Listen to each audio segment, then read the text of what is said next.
Live from the Dunkin Latte Lounge. What up, everyone? It is Garrett from Elvis Duran and the Z100 Morning Show. Welcome to the Dunkin Latte Lounge. It looks a little different because we're virtual. I got my Dunkin in hand. So I am proud and honored to introduce you to a guy with this incredible voice, as if he's not already in the room with me. Francisco, what up, man? Hey Garrett, I'm good. How are you? Thank you for asking. I'm doing well. I got my latte. Oh, nice. We good. Problem is, you really shouldn't. I get why, like on talk shows, they like drink cold stuff, because if you try to drink something hot during an interview and you're like, you can't really talk. So, but good thing I'm sipping on it. All right, so let's talk about you. It's all about you. It's not about me here. Let's talk about where your passion for music got started. Was it one day you were just sitting at home and mom and dad were listening to music and you're like, hey, what's that? Well, like, where does your story begin? Okay, so actually I grew up listening to like a lot of different music from my parents and my brother. And I guess when I first started playing like actual music, my dad used to play in a band, like a garage band, when I was like around 9. And I used to like bang on the walls like while they were playing. And my dad would be like hearing me banging on the walls. And then one day he got tired of it and he bought me a drum set. And that was my first ever instrument. And after that, I just started playing in my own bands and singing at the same time. And then after that, guitar and producing and songwriting came after in like college, high school. Right. So, yeah. Well, I think you know too. I mean, you are a musician, but for all those that are like just starting out, they say that piano is like the gateway into instruments because it's easier. You, on the other hand, start out with probably what they say is one of the harder instruments because there's really no music to learn. You're learning rhythm or drums. So do you feel like you went straight into the deep end by starting off with drums? I actually got inspired because my dad used to listen to like old 70s rock bands like the Eagles and like Dire Straits. So when I heard like Don Henley on the drums, like I heard he was a singing drummer. My dad always used to like hype them up, and like so he kind of inspired me to actually play drums. I never really intended to play drums in the first place, but my dad actually inspired me. He bought me my first drum set, introduced me to all this new music. And yeah, piano was actually really hard for me when I was growing up. So I never really Interesting. yeah, I never actually really never discovered piano until high school because I thought it was way too hard. I thought the scales were way too hard to learn. I didn't really like reading music. I thought it was not to be mean, but I thought it was really boring. And Well, look at you now. Look how boring it is now, right?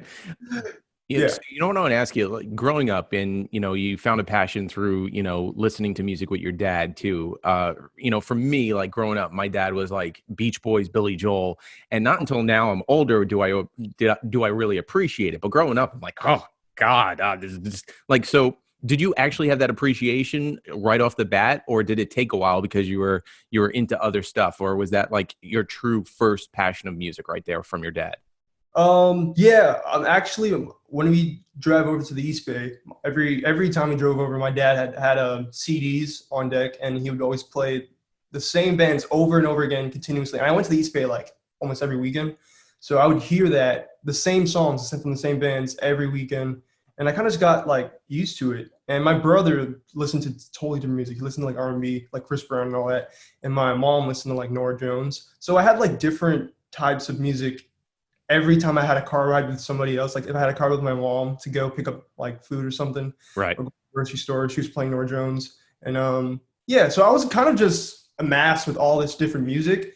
And I just fell in love with rock music and acoustic music. And yeah, so it was definitely like there were some phases where I went through like, oh, I loved R&B for a quick minute. Then I loved rock. Then I was into everything Right. basically. Imagine if mom and dad grew up on trap. Honestly, I love every type of music, so I can't agree with you that I love trap. So Right. yeah, yeah. We could have a whole nother genre of music out of you if mom and dad were listening to trap music when I you actually used were. to make like trap lo-fi beats, like for as a hobby. So Well, all right. So let's talk about you as an artist too. How would you describe you? Which is weird because you, but for everyone watching that's getting to be introduced to you for the first time, how would you describe your music?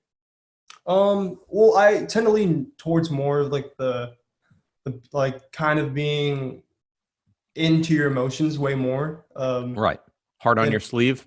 yeah, so I tend to write a lot about like, sadness and like heartbreak and all that, but a lot of them all of my songs at least come from like personal experiences. I feel like that's where the songs are most meaningful to me, at least when I sing them.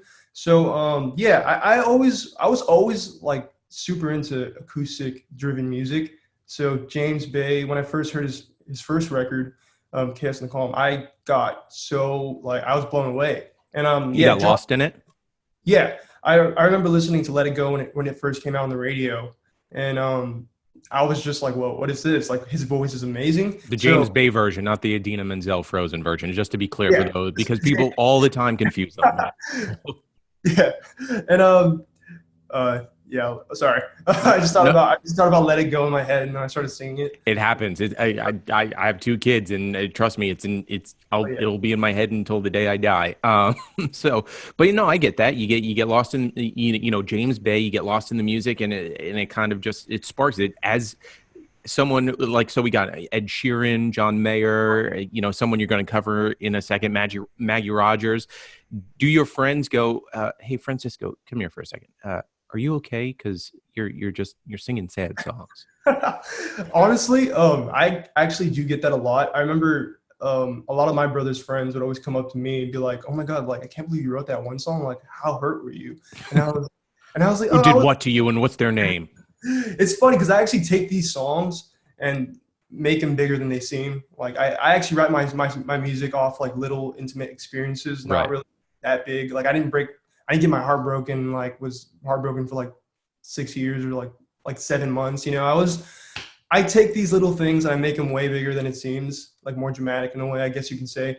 And As most artists do, though. But by the way, you just came across a new song, 6 years, 7 months. That's a title of a song. I can't write the lyrics. That's your job. But I just gave you an idea. It's all yours. I'll see you at the Grammys. I'll give you, All right, let's get into it. You're going to perform for us, which I'm super stoked about. You're going to do a cover, and Alaska, Maggie Rogers. Tell us why, out of all those songs in the world, which are billions upon billions, why did you choose to cover this?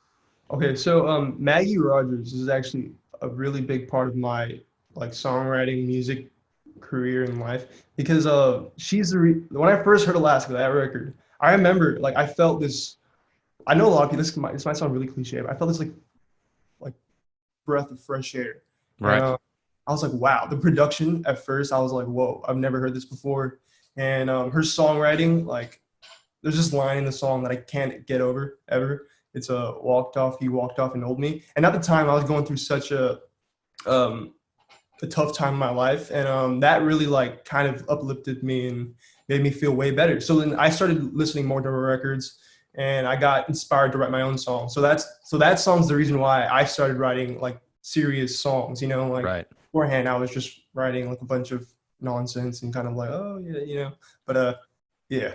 Let's do it. All right. So I'm going to be quiet and give you the floor. This is Francisco with Alaska from Maggie Rogers. I'm just going to be quiet in the background. It's awkward. I'm the only person in the Zoom room, me and you. So it's like you're singing to me, but I'm just going to. Hey guys, I'm gonna sing Alaska for you by Maggie Rogers, and this song is really special to me because it sparked some serious songwriting in me. This is one of the first songs that actually inspired me to write songs. So yeah, I'm gonna give it a go.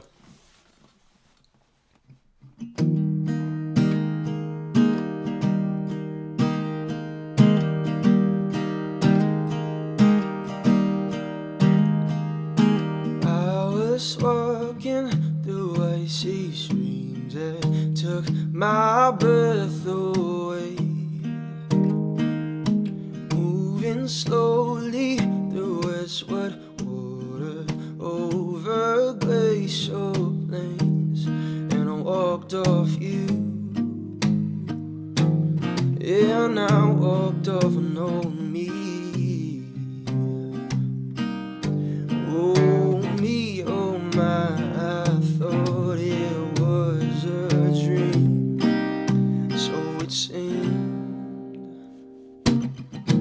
And I breathe deep, I'll meet alien. You and I, there's air in between.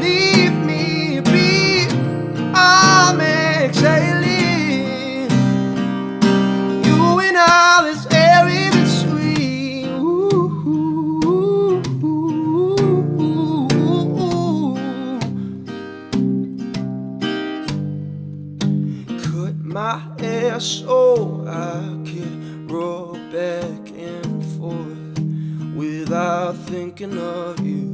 Learn to talk and say whatever I want to, 'cause I walked off you, and I walked off and on me. Oh me, oh my, I thought it was a dream, so it seemed. And I breathe deep, I'm inhaling. You and I, there's air in between. Leave me be, I'm exhaling. You and I, there's air in between. Ooh, ooh, ooh, ooh, ooh, ooh. You and I, there's air in between. Ooh, ooh, ooh, ooh, ooh, ooh. You and I, there's air in between.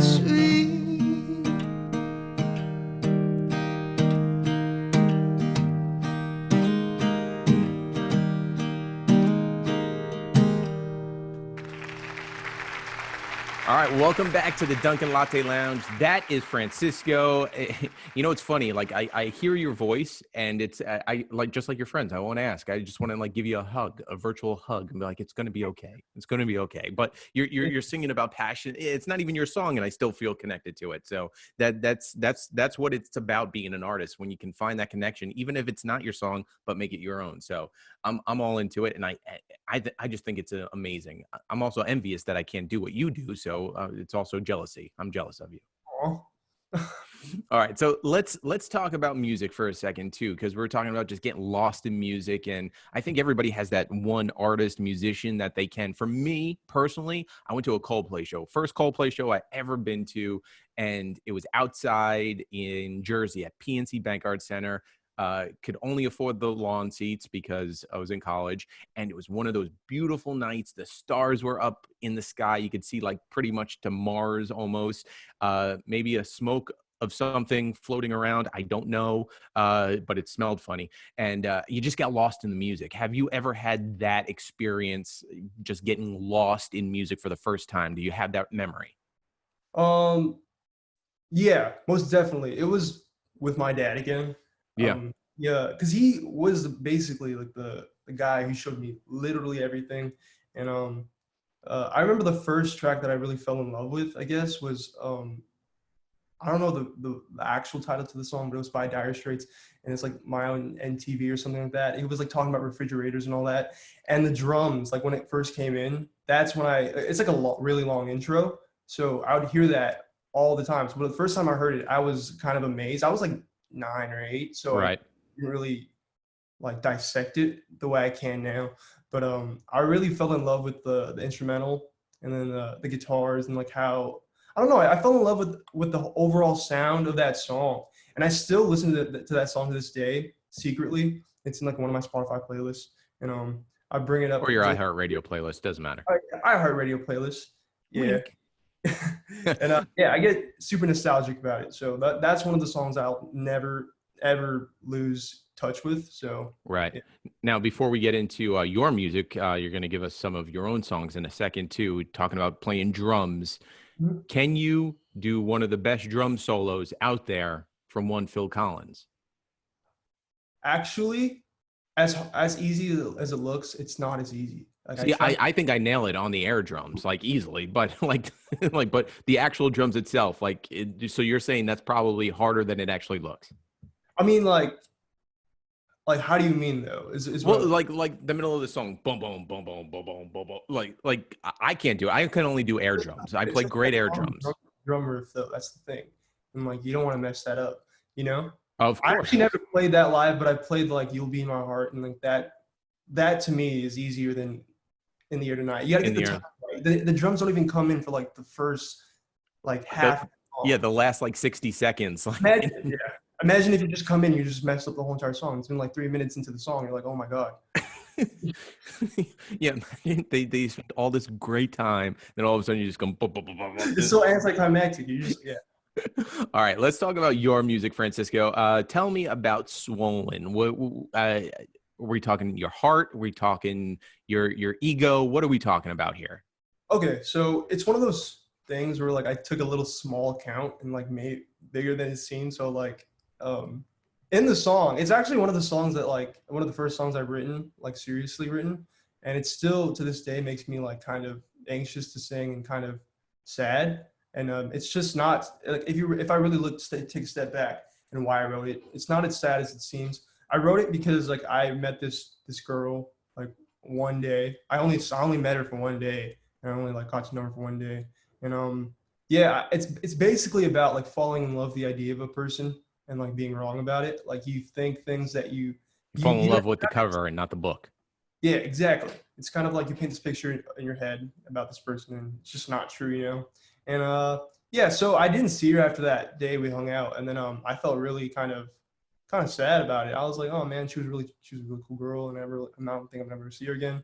And so that kind of sparked this song actually, Swollen, and I wrote it in like a week and kind of like sat on it, went back, came back and rewrote some parts. And the melodies kind of came quick to me. And I remember I wrote the chorus first and then the verses came after. And I had a different verse. It was like, at the time I was really into, at the time, I was like last year, but I was really 40 years ago, I was like, oh man. Yeah, I was really into this one phrase song. I can't remember the name, but just the phrase. How to Save a Life? Nah, it was like, I think it was Over My Head or something like that. Okay. Yep.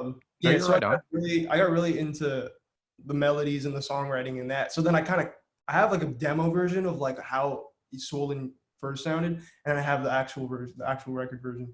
But I definitely love the record version better. But then that's how it essentially started. Well, it's just it's funny how like we all just assume when we hear music, it's like, oh, they created it like that. They don't understand there's many layers and many twists and turns to get to what we're about to hear from you. So let's do it right now. Shake out all those nerves because you said you get nervous. So hopefully you're still not nervous.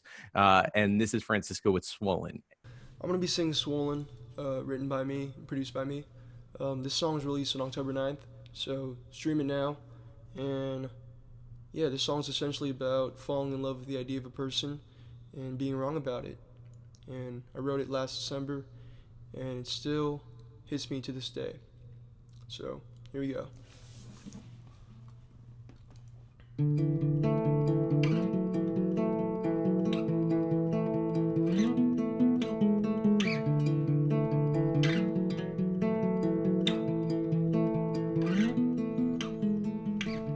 Danced all night till you were back in your body and you forgot about him. With a pretty face on a sweet voice, selling me lies like you were fine without him.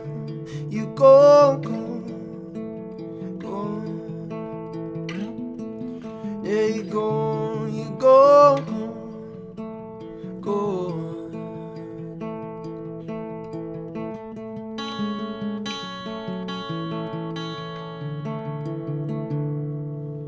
And I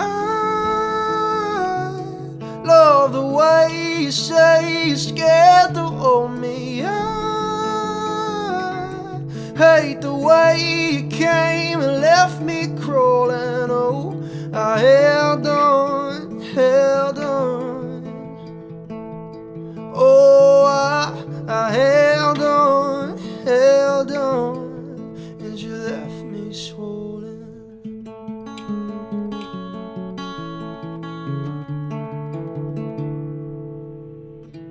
Standing there while you were looking around 'cause you were sick and lonely, walking on ice, and I approached you, looked in your eyes, and now I'm falling slowly. You go, now you go, go.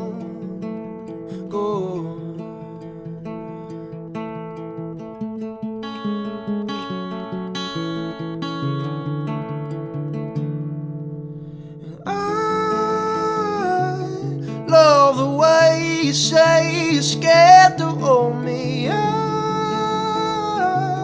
hate the way you came and left me crawling. Oh, I held on, held on. Oh, I held on, and you left me swollen.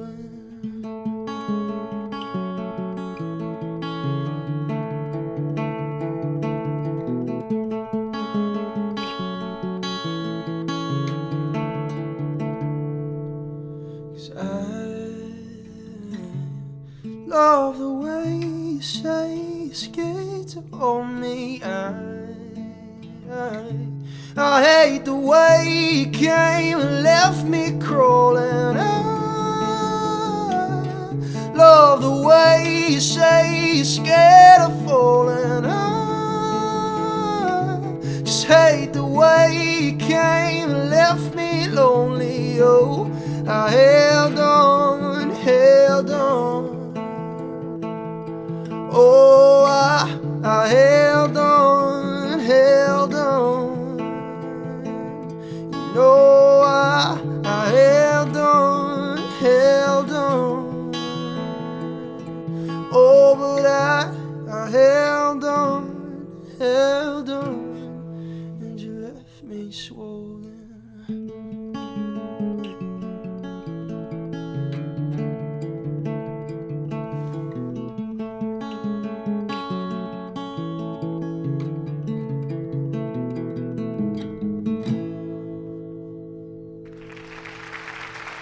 All right, friends, that is Francisco. Welcome back to the Dunkin Latte Lounge. My name is Garrett, of course, and I get it. You know, like, do you feel nervous? Like going into the song, like going into Swollen, like you said, you get nervous wherever you perform it. After the song, is it, elephant off your shoulders? You're free, or are you still nervous after you perform a song like that? I don't really get nervous in terms of like being anxious about it. I get like this sort of like feeling where I'm like singing the song and I'm like I don't feel myself like singing it. Like, I don't know, that sounds really kind of dumb, but I literally like envision myself like me writing this song and in the feeling I was feeling, because I was actually feeling some deep feelings like around the time when I wrote it. Right. Obviously, like, people over time, like, they get over those feelings and they kind of take a step back and like, whoa, you're actually feeling that way. Sometimes I listen to Swollen and I'm like, whoa, like, you were actually feeling that way about this girl like you met only for a day. So then I kind of like have that train of thought while I'm singing this song, and it always happens every time, because I've probably sung the song like to myself and to other people, smaller groups of people, like over like 100 times, and I'm still not tired of it, and I still love the song. So how many of your friends have always come up to you after hearing a song and going, "Hey, who's that about? Is that about Sam? Is that about our friend Sam?" Like, you could tell me. I won't tell anybody. It's funny. I actually don't tell anybody who my songs are about unless they ask. Okay, so if I ask you, you'll be straight out with me and say, "Hey, it's about this person that we have a mutual friend about. It's about our friend Gianna, and she broke my heart, and I wrote a song about her." I would do that, but it's funny because the girl I wrote it about has no idea. Well, Gianna knows now that you wrote a song about her, and Gianna, it's about you. Sorry. Hopefully we meet her one day. All right. So before we close up, you're going to perform a song in just a second. I want you to get metaphorical. We talk about music and collaborations, but if you had the opportunity, to pick anyone's brain, sit down at Dunkin', enjoy a latte, what artist? It could be a living. It could be someone who is no longer with us. Who would you sit down? What would you have? What would you talk about? So think. It could be anyone. There is no wrong answer. So, okay. So I think from the top of my head, one of my biggest inspirations for sure, I'd actually just want to like shake, like just kind of high five him or something, and I'd still be happy. But John Mayer is like, even though I'd be very scared to like actually talk to him and meet him and like just have a conversation with this guy, I would be super excited to like actually have a coffee with him, like just I'm a simple guy, so I just like regular black coffee with creamer. All And right, some, yeah. some Duncan flavored does that. I mean, yeah, some Dunkin glazed donuts, and yeah, I would chat him. I would actually just ask him like about his. I love talking to like when I'm in sessions. I love talking to producers who created songs that I actually loved, and I like right. talking about the backstory. And like I love just listening about the backstory about artists and like art in general. Cool thing So about John Mayer is he is like your friend next door. Like, so you walk outside and be like, oh, there's John. And like you'll have a conversation. And it literally could be about anything. So you have to be on your toes because he's also very smart.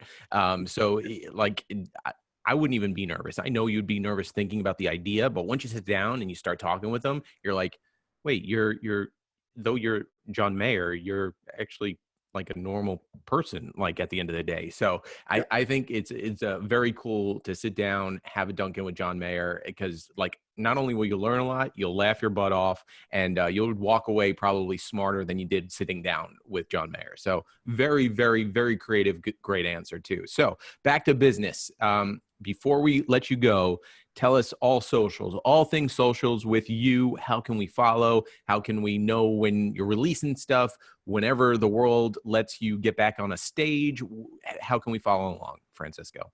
cool. So I'm on Instagram and I'm on all platforms. Instagram is Francisco Martin Music. Twitter is kind of confusing. It's Francisco Francisco Martin. So with an O. A lot of people say it's with an A, but it's with an O. And then TikTok is Francisco Martin Music, and Facebook is Francisco Martin Music as well. My YouTube is Francisco Martin. You'll find me on there. And yeah. Well, it's funny. It's like, don't forget your LinkedIn and your MySpace and Farmers Only, and so there's My so many out there. I'm kidding. No, I don't have one. All right. So make sure too, you could use the hashtag Dunkin Latte Lounge. Show all the love for Francisco. Let your friends know, how amazing he is. Because if he does that, it just seems like it's, self-centered, and Francisco's not like that. I could do it, but like if I said how great I am, how weird would that sound, right? So make sure you follow along, hashtag Dunkin Latte Lounge, for all things Dunkin Latte Lounge, and including this interview. So Francisco, thank you for taking some time out, joining us and in the Dunkin Latte Lounge. And just because it's so obvious, we have to say, there's a gym workout equipment behind you. So it's people are like, is he in a gym? No, just like many people, they've created their own gyms in their houses. So I assume that's what it is. You don't have to give details, but I might as well say it, because it's funny, Francisco, and you'll see this throughout everything. You'll do an interview and people will notice the slightest thing that has nothing to do about the interview, and then that's all they'll talk about. You know what I mean? So they're like, what's that thing behind him? What's it? Don't worry about it. All right. So, all right. I'm going to leave you be now. Francisco, thank you once again, my friend. Thank you. Hey guys, it's Francisco Martin here, and I'm going to be singing He'll Never Love You Like I Do.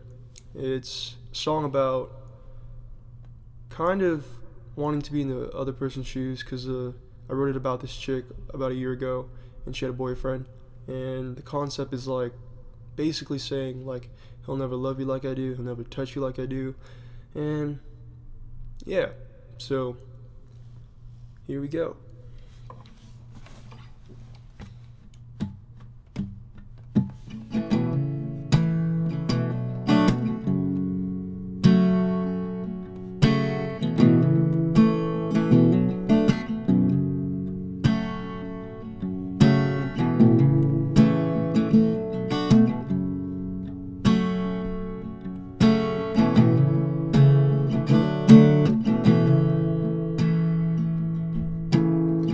Turn off the lights down low. I need to feel you close, and in your denim eyes, pick me up and take me through the night. Oh, I wanna touch you like he's never touched you. I wanna love you till the morning comes, and I know you think you found somebody who loves you, but he'll never love you like the way I do. Oh, white girl,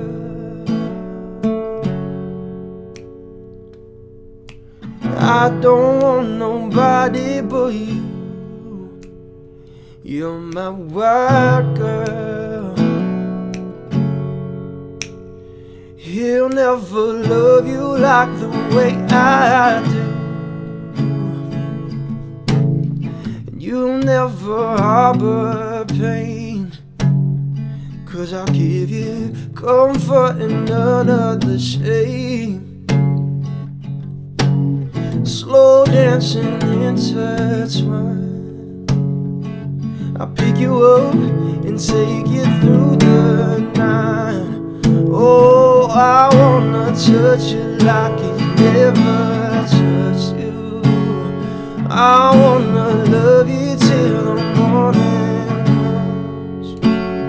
And I know you think you found somebody who loves you, but he'll never love you like the way I do. Oh, I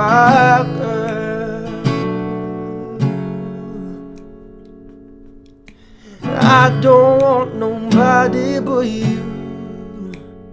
You're my white girl.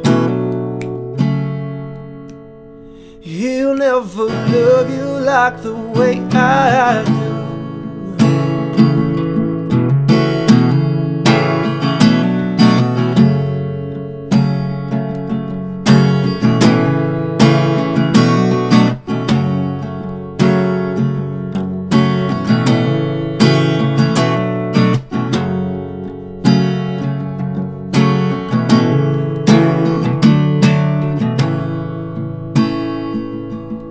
When you love someone and it all goes to waste. When you love someone, you can't love him the same. When you love someone,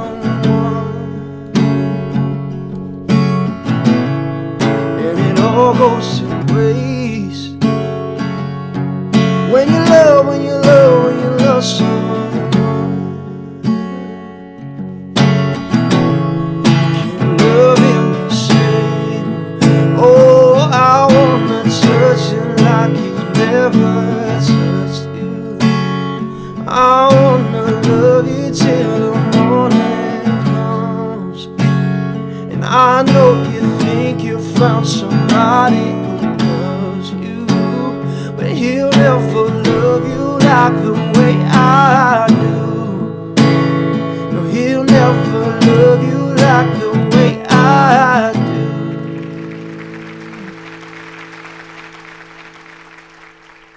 Live from the Dunkin Latte Lounge,